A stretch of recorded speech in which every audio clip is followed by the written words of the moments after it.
বিশ্ব মা দিবস উপলক্ষে সকল মায়েদের প্রতি রইল অনেক অনেক শ্রদ্ধা আর ভালোবাসা। আজকে মাদার্স ডে উপলক্ষে আমার ছোট ছেলের ক্লাসের একটা ছোট্ট ইভেন্ট ছিল। সব মায়েদেরকে ইনভাইট করা হয়েছিল, বাচ্চাদের সাথে একটা ছোট্ট ব্রেকফাস্টের আয়োজন করেছিলেন তারা। এই যে এখানে সব কেক, সাথে ছিল কফি।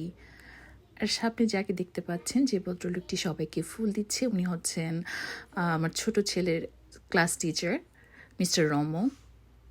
ওনার বয়স প্রায় 65+ মতো, কিন্তু এই বয়সে এসে উনি এত এনার্জি নিয়ে কাজ করে। প্রায় 20 থেকে 25 জন বাচ্চাকে উনি একা টেক কেয়ার করে। আর এখানে হচ্ছে আমার কফি। আর এই তো আমরা মা ছেলে। আমার ছেলেটা একটু বাসায় ও খুব বস, কিন্তু স্কুলে গেলে ও একটু খুব চুপচাপ হয়ে যায়, তেমন কথা বলতে পছন্দ করে না। এই তো